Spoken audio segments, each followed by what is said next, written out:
Imagine you're at your desk, grinding through a deadline, when your boss strolls in, glances at your report and says, "Great work. I'll present this to the board." Your stomach twists. You spent weeks on that, and he's claiming it like he typed every word. Or picture your co-worker, the one who turns every meeting into their personal Oscar speech, drowning out ideas with their endless self-praise. Sound familiar? These aren't just annoyances. They're the hidden narcissists lurking in your workplace, and they're gunning for your peace of mind. Welcome to the real world of work in 2025, where competition's fierce, egos run wild, and stress is the air we breathe. In the US alone, 45% of employees say they've dealt with toxic self-absorption on the job. Psychology. Today's numbers don't lie. But here's the kicker. You don't have to let them win. I'm not talking about fighting back with shouting matches or petty revenge. That's their game. I'm talking about Stoicism, the battle-tested philosophy of Roman emperors and Greek sages, the same one that's carried men through wars, betrayals, and chaos for centuries. I'm your guide today, not just some armchair philosopher, but a guy who's been in the trenches, facing down these workplace vampires and coming out stronger. Stick with me, and I'll show you 5 subtle signs of narcissists at work. Plus, how to use Stoic wisdom to keep your head high and your soul intact. This isn't about them. It's about you taking control. Ready? Let's dive in. Part 1. Understanding the narcissist. A Stoic lens on human flaws. Before we spot the narcissists, let's get one thing straight. They're not new. They've been around since humans started craving power, and Stoicism was built to handle them. Epictetus, a slave-turned-philosopher, said, "Men are disturbed not by things, but by the views they take of them." That's the core of it. Narcissists only mess with you if you let them. So what's a narcissist? Not just some loudmouth with a selfie stick. They're deeper, cunning, fragile, and obsessed with control. In America's cutthroat work culture, where promotions hinge on optics and egos get fed by LinkedIn likes, they thrive. I've seen it firsthand. Percent of workers reporting narcissistic behavior isn't a fluke, it's a symptom. But here's my take. They're not your problem. They're a mirror of what happens when someone loses the reins on their own mind. Marcus Aurelius, the Roman emperor who ruled through plagues and wars, wrote, "You have power over your mind, not outside events. Realize this, and you will find strength." That's where we start. Narcissists are storms, loud, messy, inevitable, ersatz. But a Stoic doesn't curse the rain. He builds a shelter. They'll scream for attention, steal your wins, and stir the pot. None of that touches you unless you hand them the keys to your peace. Why do they do it? Simple. They're empty. Validation's their drug, and you're the dealer when you react. I've watched guys, good guys, crumble under this, chasing fairness in a game rigged by ego. That's where Stoicism flips it. Fairness isn't the goal. Control is. You don't fix them. You master you. Let's see how they operate. Part 2. 5 hidden signs of workplace narcissists now. The meat of it. 5 signs these creeps are hiding in plain sight. These aren't the cartoon villains twirling mustaches. They're subtle, and that's what makes them dangerous. I'll break each down, toss in some Stoic armor, and show you why they don't stand a chance against a disciplined mind. 1. The credit thief. You bust your ass on a project. Late nights, coffee-fueled marathons. Then they swoop in. Nice job. I'll take it from here. They pitch it, bask in the applause, and you're left holding an empty mug. This isn't just theft, it's desperation. They're starving for glory they can't earn. I've been there. Poured my soul into a sales deck, only to hear my manager say, "I nailed it." Epictetus cuts through the noise. What need is there to weep over parts of life? The whole of it calls for tears. Translation? Their lie doesn't erase your work. It exposes their void. Don't chase their approval. It's a mirage. 2. The spotlight. Hog meetings are their runway. You pitch a solid idea. They interrupt with a louder, flashier version, fishing for nods. Every room's their stage, and you're the audience they don't even see. This is ego on steroids, not confidence. I knew a guy, call him Mike, who'd turn brainstorming into his stand-up routine. Annoying? Hell yes. But Seneca's got the antidote. We suffer more in imagination than reality. His noise doesn't dim your light unless you let it. Carve their spotlight. Focus on your grind. 3. The empathy void. You're drowning. Deadlines, stress, burnout. You vent and they shrug. That's the job. No warmth, no care, just a blank stare. This isn't toughness, it's a dead soul. Marcus Aurelius prepped me for this. People I meet today will be selfish, ungrateful, arrogant. It's their nature. I've had bosses watch me struggle and say, "Figure it out." Fine. Expect their coldness, and it's just weather, not a wound. Protect your own fire. 4. The fragile critic. Point out their mistake. Smallest thing. And they erupt. Yelling, sulking, or worse, plotting revenge behind your back. That's not strength. It's a house of cards. I corrected a supervisor once, politely, and he spent weeks icing me out. Epictetus nails it.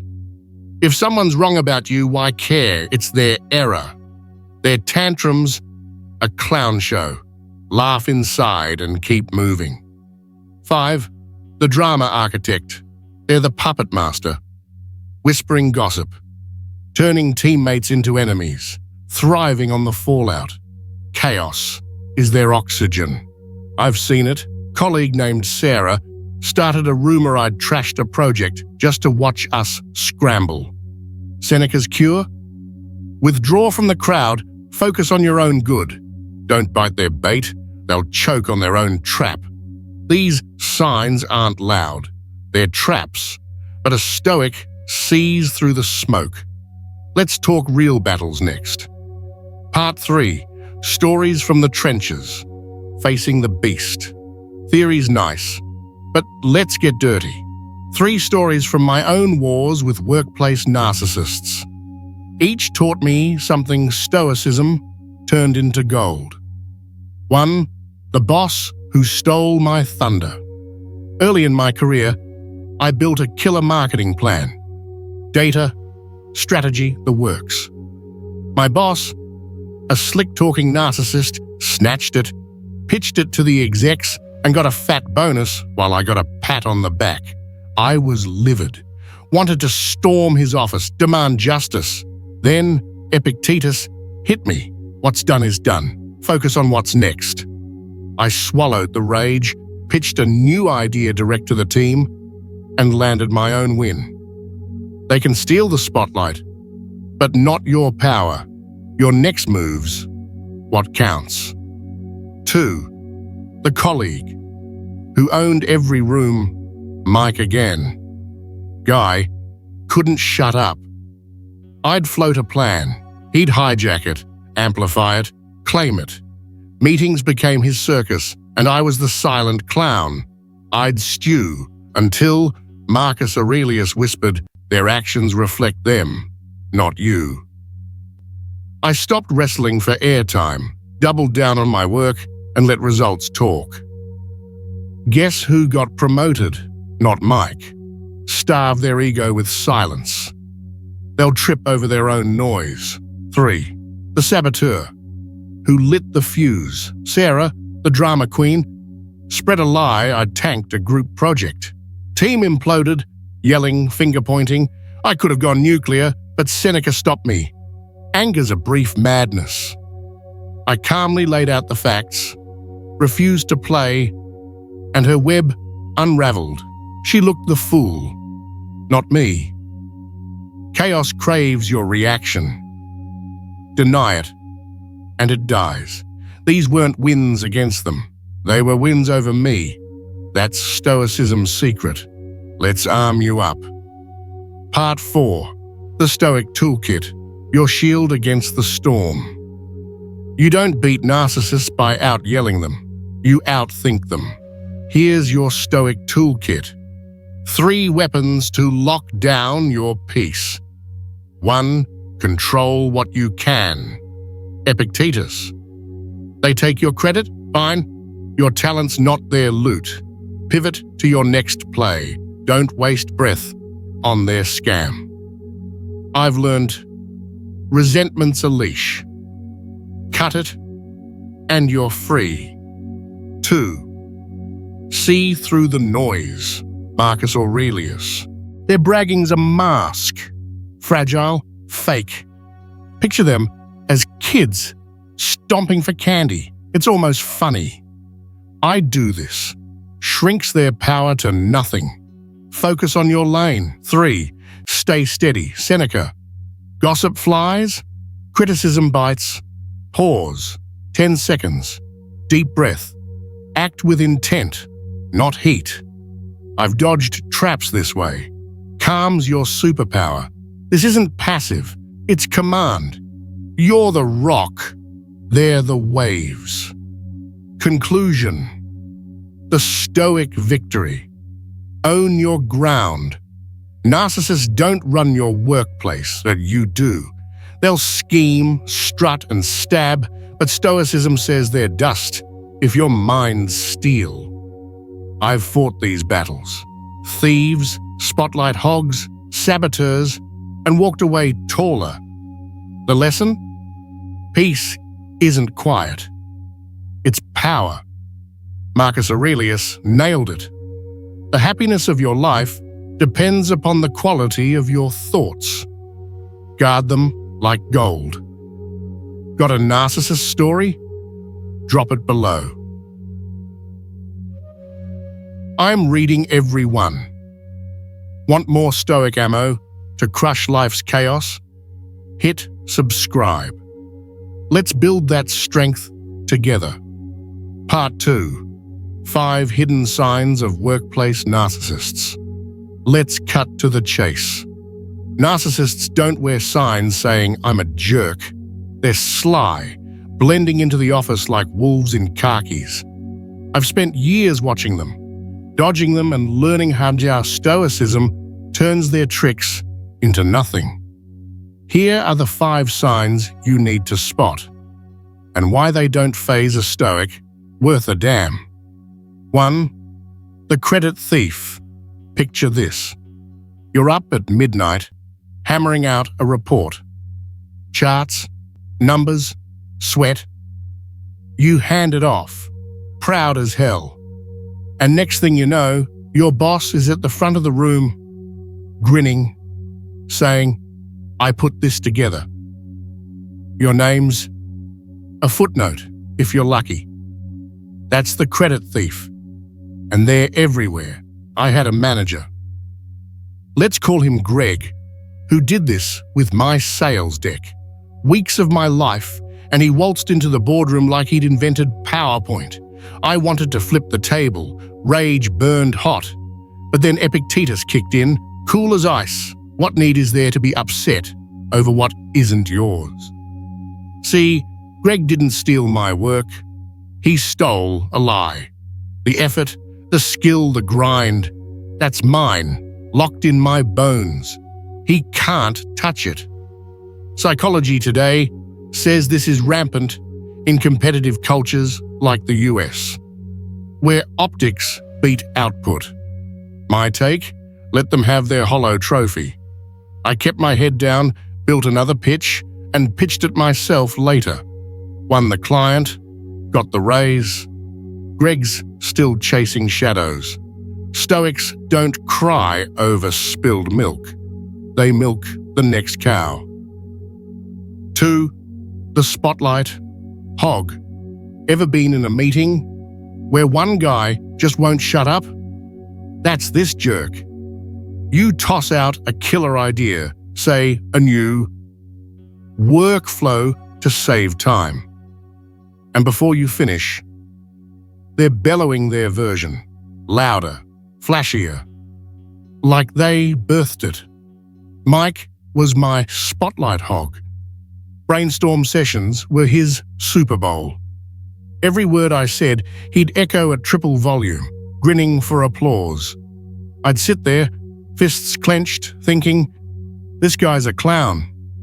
Seneca's my lifeline here. We suffer more in imagination than reality. Mike's noise didn't erase my idea. It just made him look desperate. I stopped Butch fighting for airtime. Why wrestle a pig in mud? I took my plans, executed them solo, and let the results scream. Mike's still yapping, I'm climbing. Narcissists crave the stage. Starve them by walking off it. Their spotlight's a flicker. Your work's the flame. 3. The empathy void. You're slammed. Deadlines crushing you. Inbox exploding. And you vent to a coworker. Rough week, you say. They glance up, blank-faced. Yeah, well, that's work. No, you okay? No hand on the shoulder. Just a void where a heart should be. I had a boss like this.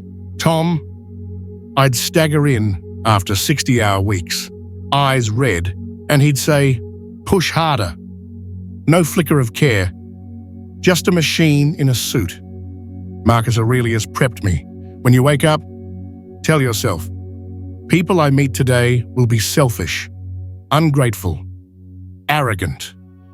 It's not cynicism, it's armor. Tom's coldness wasn't about me.